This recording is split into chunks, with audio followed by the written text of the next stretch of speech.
Gusto ko lang po na isulat nyo to. I think nakalagay na rin po dyan. Because tama-tama kanina, yung ating amazing story is about family. Alam niyo po ba na yun din ang in-inspire sa akin ni Lord at in-impress niya sa akin? Because I believe we need to secure and protect our family. Amen. Sino naniniwala ikaw ang magse-secure at ikaw magpo-protect ng ating pamilya? Are you taking that responsibility? O, taas ang kamay. Sabi mo, I will secure, I will protect my family. Because that family is God-ordained. Can you hear that? And that family is not something man-made. That family is a household of faith. And it is God who ordained and planned that family from the very beginning. Kaya in Joshua chapter 24, verse 15, sabi doon, choose to this day whom you will serve, the God of the Amorites or the God of your forefathers. But as for me and my house, we will serve the Lord. Say it to your neighbor, as for me and my house, we will serve the Lord. Because that is wisdom. How can we win the world and our family is destroyed? Do you believe na kahit anong mangyari sa pamilya natin, pwede natin i-secure ang generation na yon na kay Lord lang? Sino dito may problema sa pamilya? Taas ang kamay. May problema? Gusto ko malaman nyo kaya nagmi-minister ako sa family. Alam nyo ba na nakita namin, ang tagal ko na po nagmi-minister sa mga youth, sa mga kabataan, kahit sa mga matatanda. Ang hirap nga yung matanda na. Ang hirap siyang ministeryohan kasi ang dami niyang nakaraan na hindi siya naka-get over. Can you hear that? Pag palagi tayong namumuhay sa rejection, nabumuhay tayo sa resentment, namumuhay tayo sa mga regret. Ano yung tatlo na yon? Palagi na lang may rejection. Palagi na lang may resentment. Palagi na lang merong regret. Ang pinakamatindi yung regret. Kasi meron kang ideal family, pero hindi yun ang nangyari. Meron kang iniisip na dapat buo yung pamilya. Narinig niyo yung amazing story? Dapat ganito. Bakit hindi ganon? Ikaw may kasalanan. Nabuhay sa regret. Ang dami niyan. Kaya dumating ang point nung nag-o-offer na si Lord ng pagmamahal. Tapos hindi niya, punong-puno pa rin siya ng regret. Maaring na mahal niya ang pamilya niya. Pero iba po yung namumuhay ka ng punong-puno ng regret. Mahirap yung nabubuhay ka sa rejection. Mahirap yung nabubuhay ka sa resentment. Ang daming bitterness palagi. Ang daming hatred. Alam niyo po, ang prayer ko right now, bitawan niyo po yon. Amen? Hindi mo kakayaning mabuhay na satisfying, na may long life. Kubit-bit natin yon. Yung mga sama ng loob nyo sa mga magulang nyo, yung mga hindi naging ideal na family, yung mga iniisip nyo na dapat hindi nangyari, pero nangyari, wala. Tanggapin nyo yun. Just accept it, move forward, and allow God to intervene. Is that good?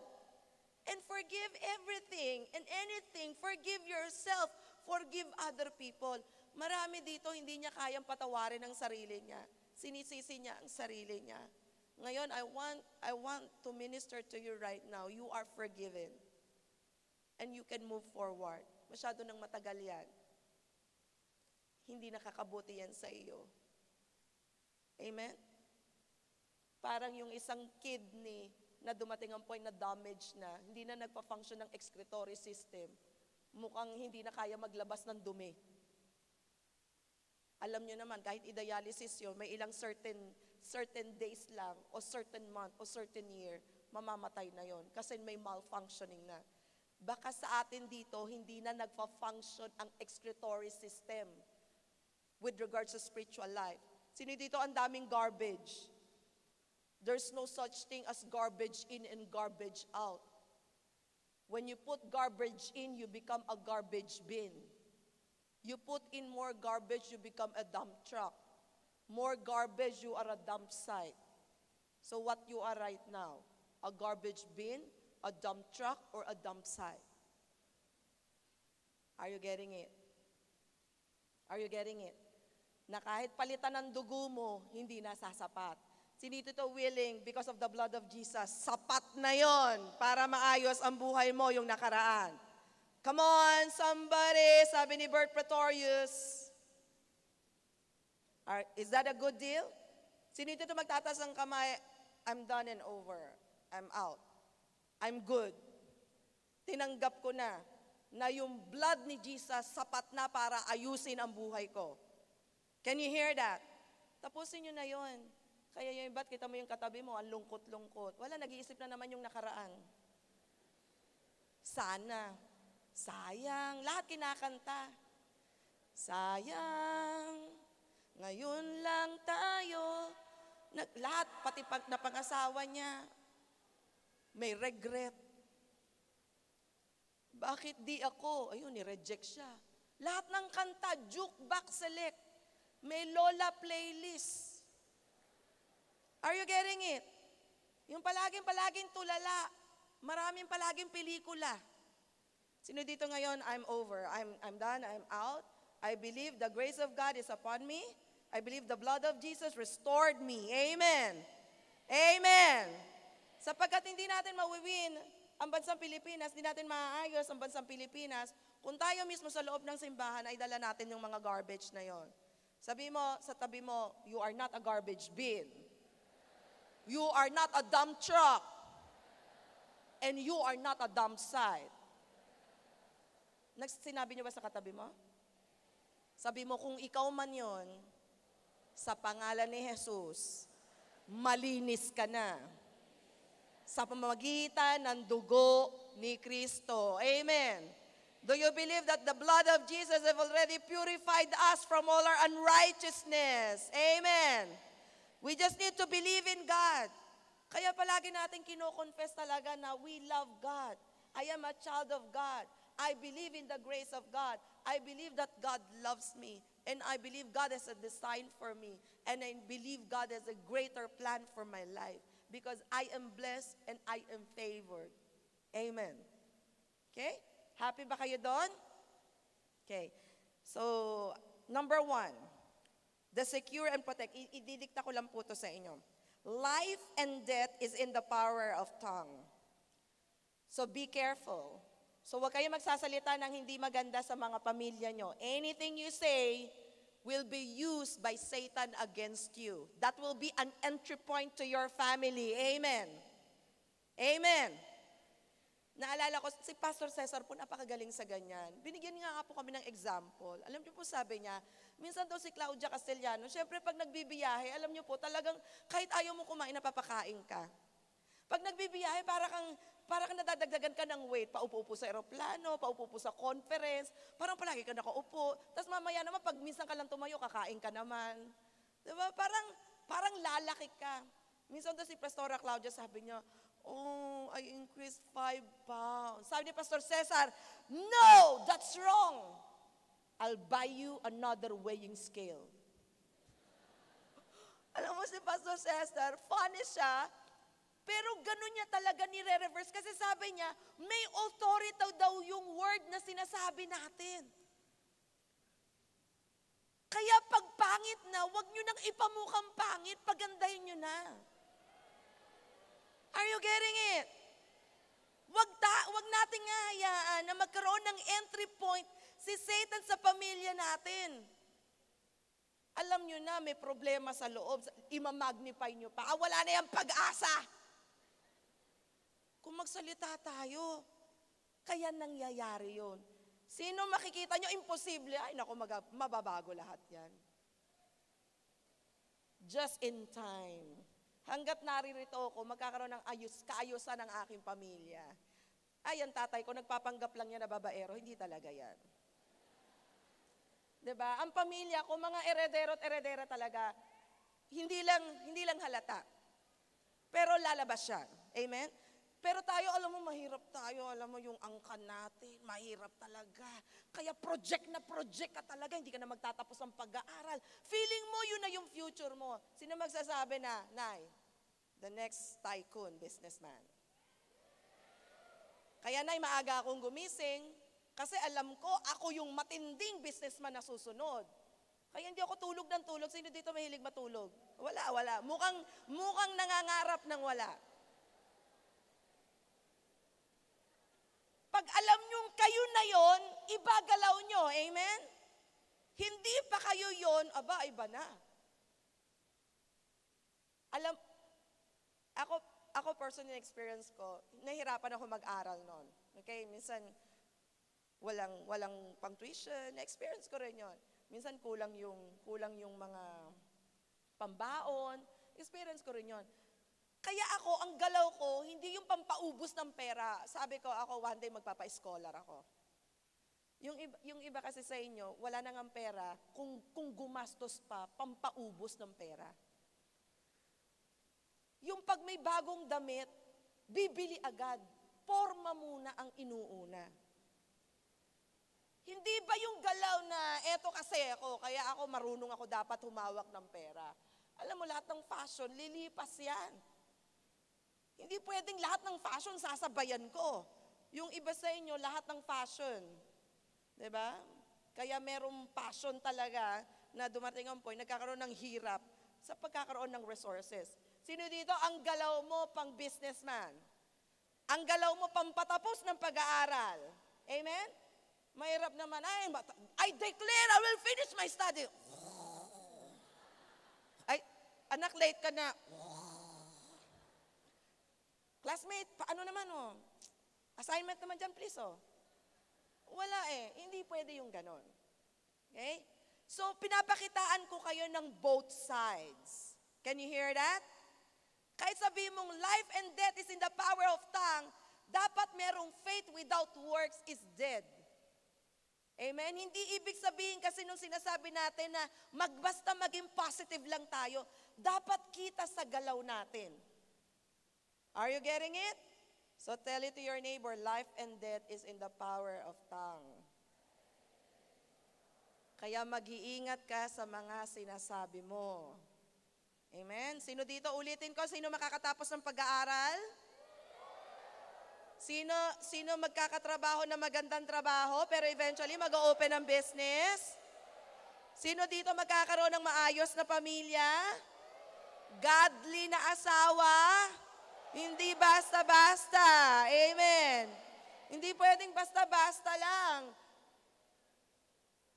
Parang naalala ko, sinasabi ko, tumanda kang ganyan. Tapos ang pinili mo pa, pasakit ng ulo. Sino dito, mga huling pamumukadkad na, mga 40 plus and 50 plus. Meron ganyan, di ba? Meron, di ba, yung namumukadkad. O kaya yung iba, pabukadkad. Pamukadkad, di ba? Namumukadkad. Fully bloom, o yung English na lang. Tapos yung huli is huling pamumukadkad. So minsan yung 40s and 50s dumating ang point na kung sino na lang. So hindi kayo babagsak sa kung sino na lang. Amen?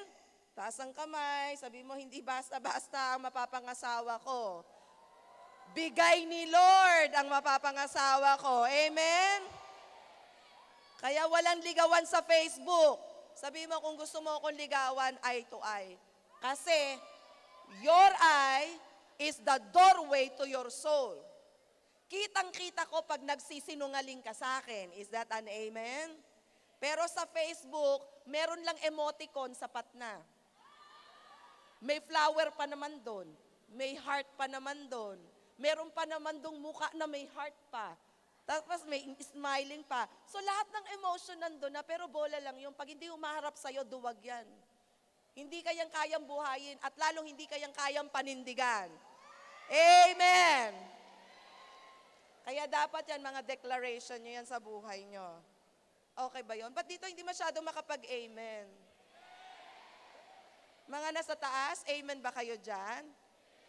Oh, kaya isip-isip din, ha? Okay? Kaya kung may magsasabi sa yung I love you, pag nilagyan ng emoticon, huwag ka maniniwala. Sabi mo, humarap ka sa akin. Humarap ka sa nanay ko. Humarap ka sa tatay ko. Okay? Doon tayo magkakaalaman. Tindihan natin sa lola ko. Saka sa mga 10 kong tiyuhin na berdugo. Mga ganun ba? Hindi ka na makakapag-asawa nun talaga. Okay, next. What you sow, you will reap. Kaya hindi kayo pwedeng bitter. Amen? Hindi kayo pwedeng bitter sa life. Kasi hindi nyo alam, nagtatanim kayo. Yung mga padabog-dabog nyo, alam nyo ba na tinatanim nyo yan? So sa mga bahay, hindi kayo pwedeng padabog-dabog, hindi basta pasigaw-sigaw.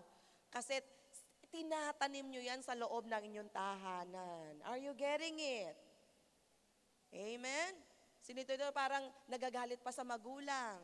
Parang ikaw pa yung magulang kaysa sa yung mga magulang. Kung magsalita sa magulang, kala mo, 25 pesos lang ang nanay mo. Hindi mo alam nung iniri ka dyan, halos mamatayan. Are you getting it? Amen? Sino dito dapat halos sambahin mo yung mga magulang mo? Alam mo, I'm very thankful with my parents kasi kami ni Bishop Oriel, super busy kami. Pero the whole family is helping us para doon sa household chores, para kahit wala kami ni Bishop, tinutulungan talaga kami. So I'm very, very thankful. Kumbaga, dapat nga kami nagsisilbi sa kanila ng husto, pero kahit hanggang ngayon, hindi lang basta pinagsisilbihan ko sila, pero sobra silang magsilbi sa amin. Ayan, si Mama, si Mama, kilala niyo, nanay ni Bishop Oriel, naku, ngiti pa lang yan, sapat na, parang walang problema sa buhay. Hindi ko alam kung paano niya na-develop yon, but I'm very grateful kay Mama. Hindi pa yan nagsasalita, sapat na, encouragement na. Diba? Yung iba sa inyo, mabuhay ka sa sarili mo. Diba? Tanda-tanda mo na, dapat kayo makainin sa sarili mo. So you don't do that. Sino dito mahilig magbigay ng pera sa mga magulang? Yan, itanim nyo ng itanim. Amen. Wag yung, ayan, binigyan kita ng 1,000, pang 3 months yan. Minsan ganun tayo eh. Tipirin mo yan, nanay, ha? Tandaan mo, mahirap magtrabaho. Minsan lang tayo magbigay, nag-aano pa. Si Mama ko, close kasi kami ni Mama. Ayan yun, nanay ni Bishop Oriel. Super spoiled yan. Minsan pag pupunta yan sa ibang lugar, sasabihin niya, Jer, kailangan ko yung ATM mo. Actually, hindi ATM ko. ATM niya raw yung ATM ko. Sabi niya, kailangan ko ng pera. Kailangan ko 15,000. Ma, nagsusugal ka ba, Ma? Ma, meron ka bang lalaki? Yung edad niya na yan, niloloko ko siya. Ma, nagmamanicure ka ba? Nagpe-pedicure ka ba? Ba't parang ang luho mo? Ganun kami mag-usap ni Mama. Kanina sinasabihan na naman ako, Jer, malakas na ako. Hindi nga ayaw nga umupo sa wheelchair kanina, pinapa-impress niya sa akin na mag-grocery raw kami. Okay. Ganun siya katindi. Pero it's good. Amen? Ikaw ay may opportunity dito sa mundong ito na magbigay. Sino dito, masayang-masaya na tayo nakakapagtanim at binibigyan ng pagkakataon ng Panginoon na magbigay? Sino masaya doon? Mga kabataan, ngayon palang pagkakataon nyo, pagmamahal pa lang ang kaya nyong ibigay, wala pang pera. Pwede bang wag maging madamot, ibigay na? Amen? Mga anak na nag-aaral, wala pa kayong kayang ibigay, wala pa kayong kayang itanim. Pagwawalis pa lang sa hardin at sa mga sala. Paghawak pa lang ng sabon, paglinis ng plato at paghuhugas. Is that an amen? Ibigay nyo ng buong puso at kaluluwa yung habang naghuhugas kayo ng plato with all passion. Vision to vision. Amen? Pag nagwawalis, grabe. Emote na emote. Nay, para to sa'yo, Nay. To transform our family. To transform the nation. Lord, in Jesus' name, bless our family. Alam mo, you need to do that. Pag sa loob ng bahay, nakayanan natin yan. Sa loob ng simbahan, mas lalo nating kakayanin. Because if we cannot do it inside the house, we cannot do it outside. Can you hear that? Kaya kahit anong sabihin natin sama-sama tayo, mag-vision tayo, magbago tayo ng bansa, magbago tayo ng campus, magbago tayo ng marketplace. Pag hindi tayo nagbabago sa loob ng bahay at hindi tayo nagbibigay ng pagbabago, hindi tayo nagpapala, hindi tayo tumutulong at hindi tayo naglilingkod, hindi natin kakayanin sa labas. Amen? Is the vision easy? Is the vision easy? The vision is really hard, but it is not impossible. Kasi ang tunay na pagbabago ay magsisimula sa atin at sa loob ng ating tahanan. Marami bang problema? Marami bang challenges? Huwag tayong magtanim ng negative. Huwag tayong magtanim ng skepticism. Huwag tayong magtanim na parang wala nang solusyon sa problema. Mukhang dilubyo na ang ating mga magulang, dilubyo na nangyari sa ate, kay kuya at kay kapatid. Sino naniniwala na lahat ay posible sa Diyos? Kaya gusto ko, ayoko magtatanim kayo ng hindi maganda sa mga magulang nyo. Pag nakita nyo may problema ang kapatid nyo, magtanim kayo ng maganda. Huwag kayo magtanim ng negative. Magtanim kayo ng love. Magtanim kayo ng hope. Magtanim kayo ng faith. Palaging may pag-asa. Amen. Kanino pa hihingi ng tulong yung mga yan? Sige, tingnan mo sa katabi mo. Kanino ka hihingi ng tulong? Sa totoo lang, ang aasamin niya na hinga ng tulong yung mga magulang niya. Sa totoo lang, ang aasamin niyang hinga ng tulong yung mga kamag-anak niya, yung mga kapatid niya. Ibig sabihin, tayo ang inaasahan ng ating mga kapatid, ating mga magulang, at mga tao sa ating kasambahay na hinga ng tulong. Sino dito, you will make yourself available? Taas ang kamay. Because as for me and my house, we will serve the Lord. Salvation will begin first in our house. Sino naniniwala, gusto mo masave ang mga magulang mo? Gusto mo magkaroon ng kaayusan sa mga magulang mo, kaya magsisimula yan sa loob ng tahanan. Ang lahat ng wasak maaayos kasi nandun ka. Sino dito may wasak sa loob ng tahanan? Sino dito may wasak na pamilya? Sino dito may kapatid na wasak? Sino dito may anak na wasak? Dahil sa iyo, lahat yan magkakaroon ng kabuuan. Lahat yan magkakaroon ng kaayusan. Lahat yan magkakaroon ng hope at magkakaroon ng pagbabago. Is that an amen? Is that an amen? Yes, I have an ideals, pero may reality of life. Kung ano man yon, I can solve the issue. Sino magsasabi, yes, may ideal ako. Gusto ko maayos, pero ang realidad, may nangyaring hindi maganda. Still, ako ang sasagot. I'll be responsible sa loob ng aking tahanan. Kung may problema si ate, si kuya, nanay, tatay, ako ang tatayo dyan. Ipaglalaban ko yan. Aalisin ko yan sa kamay ng demonyo, sa pangalan ni Jesus. Is that an amen? Kaya ang katapangan natin, hindi sa campus, let us win souls and make disciples, hindi sa loob ng bahay, I can conquer the devil. I can conquer all the obstacles. I can win the people inside my house because God loves my family. Is that an amen? Can you hear that? Kaya sa labas, napakadali na lang nating gawin. Pero pag nagtatanim kayo ng hindi maganda sa loob ng iyong pamilya, entry point na naman yan ng dyablo. Remember ang iniisip natin, as for me and my house, we will serve the Lord. Sino dito maninindigan para sa pamilya niya? Amen? Taas niyo ang kamay niyo. Walang iba magiging responsable sa pamilya niyo, kayo yon. Lahat tayo magtatransform ng bansa, kaya inuuna natin ang pamilya natin. Kaya minsan hindi tayo makagalaw sa labas kasi alam natin, yung loob meron tayong problema. Pero kaya natin pagsabayin na maayos ang lahat. Is that right? Because God is with us and God loves our family. Both biological family and spiritual family. Kaya sabi mo sa katabi mo, cheer up, may pag-asa. Sabi mo, cheer up, may pag-asa. Ikaw ang magbigay ng pag-asa. Tanggapin mo ang mga nangyari. Do not regret. Tell to the person beside you, no regret. Do not regret. And do not reject. You just accept everything and then just move forward. No resentment and bitterness. Sino dito ngayon mahal na mahal niya ang mga magulang niya? Gusto ko ma-restore lahat yung relationship nyo sa parents nyo. Gusto ko ma-restore yung relationship nyo sa mga kapatid nyo. It's not about the feeling, it's about the truth. Sino dito parang hindi ko feeling, kulit ng kapatid ko, wala akong pakialam, at wag mo pakialaman kung ano nararamdaman mo. Ang pakialam mo, eto ang tama. Sino dito ang pakialam niya lang, eto yung tama, at eto yung makakatulong. Because the heart is deceitful in everything. In all times, Kaya always guard your heart, for it is the wellspring of life. Kaya gusto ko inuuna talaga natin yung pamilya natin na maging maayos. Sino dito masaya? Mahal natin ang pamilya nyo? Ha? Taas ang kamay yung nagmamahal sa pamilya. Sabi mo, ako mahal ko yung pamilya mo. Ha? Because we are a household of faith. No one is left behind. Okay, next. Always release blessing, not curse. Okay? Always bless, not curse. Kahit pangit, pagandahin nyo ang salita. Huwag kayong magsasabi, ay, ang pangit. Alam mo, okay siya. May kailangan lang konting ayusin. Di ba maganda yan? Is that right? Amen? So, gumawa tayo ng lahat ng pwede natin gawin para maging positive ang atmosphere.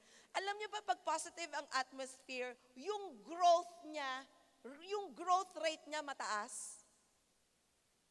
Do you believe that? Pag positive ang atmosphere, yung growth rate mataas. Halimbawa sa isang bata, pag palagi mo yung sinubsa, uy, ang galing-galing mo, yung for example sa quiz, binalala ko kasi sa Tracy, meron silang quiz bee. So kasama siya sa quiz bee. Alam mo, natutuwa ako sa environment nila. Hindi nila hina-highlight kung sino yung first, second, third, and fourth. Hina-highlight nila yung achievement ng lahat ng bata. So yung mga bata, ang binibit nila, yung best nila, hindi nila kinokompetensya o hindi sila naiinggit sa katabi nila. I think that is the best environment na kailangan i-provide natin. Tayo lahat maganda. Alam mo, kaya maraming inggitero, maraming palaging nag-envy, parang palagi na lang, kasi favorite mo siya, ako hindi. Sino dito, ang tanda-tanda na, yung pa rin ang iniisip? Meron dito, ang tanda na, pang baby naman yun. Siya favorite mo, ako hindi. Minsan ang tanda-tanda na, alam mo kung bakit ako bitter, yung nanay ko, hanggang sa tumanda ako, ang pinag-hahain lang yung kapatid ko, ako hindi. Parang lahat ng mga bitterness, talagang pilit kinokolek. Sino dito collector's item? Yung collect ng collect, hanggang sa dumating ang point, hindi niya alam, damage na pala siya. Hindi na nagpa-function yung excretory system, wala na. Yung system ng body niya, paralyzed na. And eventually, magugulat na lang siya, it's gone. It's dead. So kaya gusto ko makita nyo na lahat ng bagay, taniman natin ng maganda. Amen? Sino dito, magtatanim ka ng maganda? Magtatanim ka ng blessing. Come on, say amen. Dapat yan ang i-dedicate natin ang life natin sa pagsasalita na nakaka-bless, hindi nakakasira. Can you hear that? Sabihin mo sa katabi mo, sanayin mo na yun ang sinasabi mo. Sanayin mo na hindi ka naiinggit. Sanayin mo na hindi ka palaging parang inaapi. Can you hear that? Ngayon, you are blessed. Say to your neighbor, I am blessed. I will not curse people. I will help people. Sabi mo, I will help people. I will bless people. And I will serve people. Sino dito masaya ang buhay mo, yun lang ang tinatanim mo, tumutulong ka, nagpapala ka at naglilingkod. Happy ba kayo doon? Alam mo, ang pinakamahirap na buhay, yung kabaligtaran. Yung hindi ka tumutulong, ibig sabihin, hindi ka nag-help, nagde-destroy ka. Hindi ka nagbe-bless, nagka-curse ka. Hindi ka nagsaserve, gusto mo nang aalila ka, nang aabase ka. Nanlulupig ka ng tao. Gusto mo, ikaw pinaglilingkuran. Kaya it's good sa isang tao, ang nasa isip niya, my life, ako basta magtatanim ako. Hindi lang ako basta nagbe-bless, nag-help din ako at nagsaserve. Alam niyo, gusto ko lahat ng Doulas for Christ, yan ang utang namin sa Panginoon. Yung gusto ko ma-raise kayo na gano'n ang iniisip nyo. Hindi yung maging siga. Gusto ko kung mayabang kayo, ang pinagyayabang nyo ang Panginoon. Gusto ko kung siga kayo sa pag-win souls and make disciple. Kung nambabalya man kayo, ang binabalya nyo yung gawa ng demonyo. Hindi ko kayo ilalagay sa maling laban. Gusto ko handa kayo para sa tamang laban ng buhay. Can you hear that? Kahit ang mga magulang nyo, pansinin nyo, huwag ka makikipag-away, baka kung ano mangyari sa'yo. Ako, kami rin ni Bishop Oriel. Ayaw ko mag-e-engage kayo sa mga maling mga bagay. Kasi mahalaga kayo sa amin. Kasi alam namin ni Bishop Oriel na kayo lahat may potensyal na para magbago ng bayan ng Pilipinas at maging pagpapala sa mundo. Sino dito, alam mo, yun ka.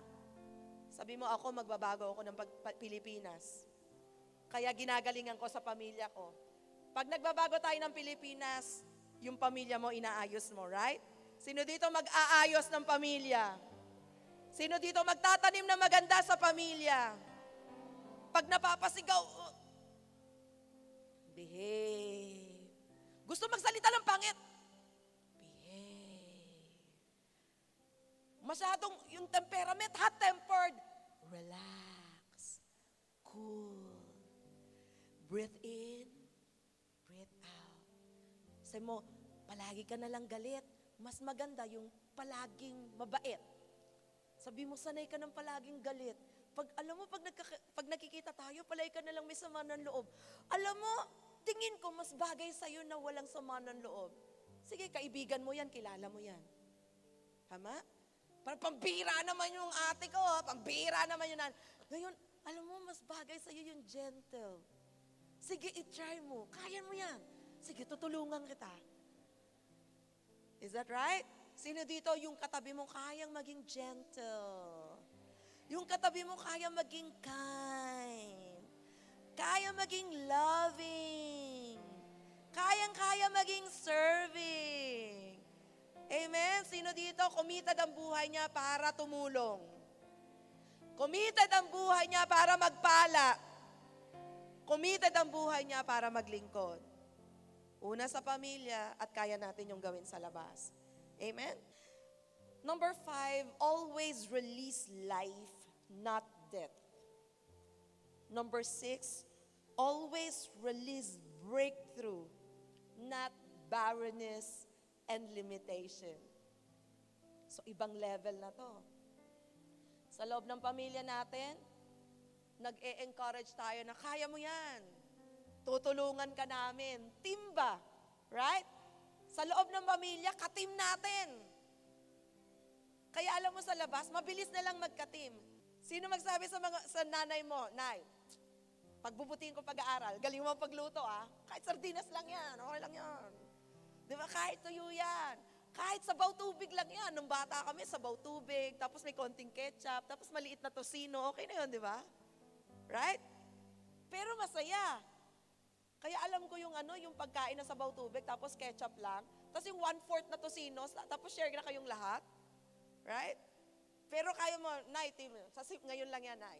Sige, magtatapos kami ng pag-aaral, Nay. May problema tayo, hindi, solve natin yan, Nay. Sino dito, ganun na, team na sa loob ng tahanan. Walang kanya-kanya. Because we are releasing life, not death. We are releasing miracles. Pag sa loob ng bahay, teamwork tayo. Sa loob ng simbahan, sa labas, kaya nating makipag-teamwork. Amen? Hindi tayong palaging ligaw na tupa. Tapos parang lone ranger palagi. Na parang palaging gusto nag-iisa. Nakulang na lang makita mo sa Manila Bay. Tapos patapon-tapon.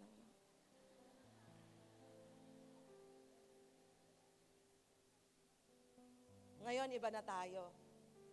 Sa loob ng tahanan, maganda ang sinasabi natin. At nakakatuwang tayo kung anumang bigat ng sitwasyon, kakayanin natin. Kasi tayo ay nagkakaisa at nagmamahalan at nagtutulungan. Amen? Come on, let's give a round of applause to our God. Because we believe God is restoring families. Amen. And the last, provide an atmosphere of growth and change and not condemnation. Napag-usapan na natin yan kanina. Napakaganda na lahat ng nilalabas natin sa bibig. Halimbawa, hindi pa na siya nakakatapos ng pag-aaral, tapos 27 years old na siya. O kaya tapos nagloloko pa. Mga kailangan pa ulit ng 30 units. Pero kaya mo yan, merong nga matanda o 50 years old na. Ngayon pa lang nag-grade 1. Sino kayang sabihin yon? Willing? Willing? Lahat ng hope i-release natin. Wala tayong i-condemn. Lahat bibigyan natin ng hope. Lahat pipakitaan natin ng magandang future. Sino game doon? Yan sinisiguro ko sa inyo, lahat can move forward. Yung mga hindi nakakatapos ng pag-aaral sa loob ng bahay nyo, i-encourage natin. Sino dito hirap na hirap sa master's degree? Kaya mo yan! Matatapos natin yan. Sa business, sino may business? Mapagyayaman yan. Kahit nag-bankrupt, ngayon lang yan. Lahat ng nagsisimula, pwedeng mahirap. Sa simula, pero kakayanin natin yon. Amen. Alam ko, pagsama-sama ang buong pamilya, lahat ng ating mga dreams, mga aspiration, lahat ng plano ng Panginoon ay hindi masisira at mangyayari yon sa loob ng ating pamilya. Amen. Kamapalakpakan natin ang Panginoon na nagmamahal sa ating pamilya. Come on, lakasan pa natin. Lord, we thank you for our families. Itaas niyo ang iyong mga kamay at harang hawak niyo ang inyong mga magulang. Lord, thank you for our parents. They are a blessing. Lord, yung mga magulang namin, hindi man lang namin nahahawakan, hindi namin nahahalikan, hindi namin napapasalamatan. Yung ngayon, Panginoon, parang hawak namin sila at sinasambit yung ganong mga salita. Sa maraming pagkakataon na baliwala namin sila, sa dami ng kanilang mga sakripisyo, hindi man lang namin nasabi o naparamdam, o hindi man lang namin nabanggit ang salitang pasasalamat, o hindi man lang namin napakita na may tuwid kaming landas na maganda ang aming buhay, o may magandang pangarap sapagkat kami ang anak at magkakaroon ng kaayusan ng buong pamilya sapagkat naririto kami para tumayo sa pamilya. Lord, hindi po namin nabanggit yun. Sa tuwing may problema ng aming mga magulang, parang sila ay nag-iisa.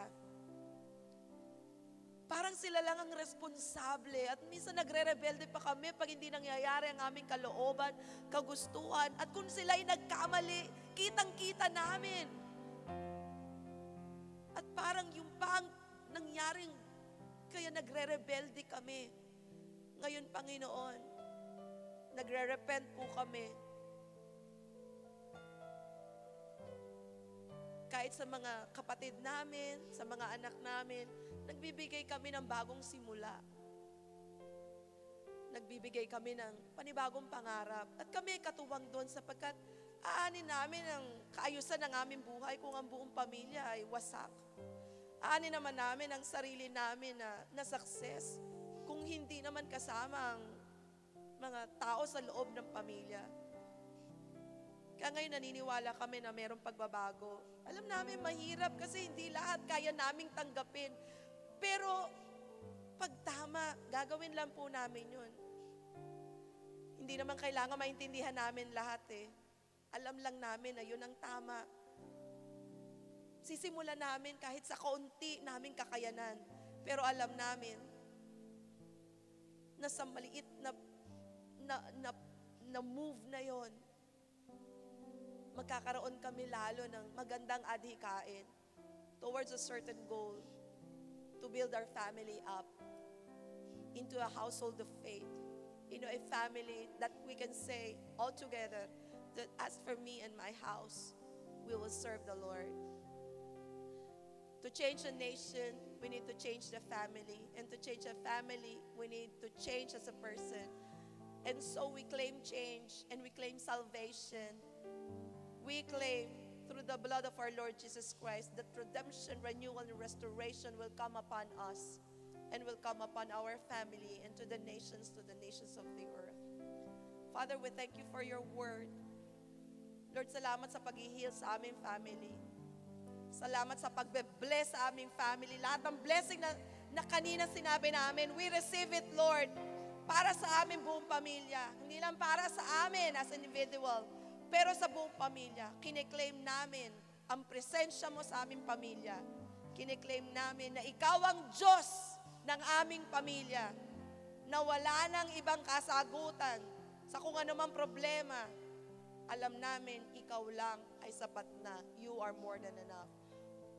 We glorify you and we honor you. And so we declare again, we give thanks to you, O Lord, for you are good and your love endures forever. In Jesus' name, amen.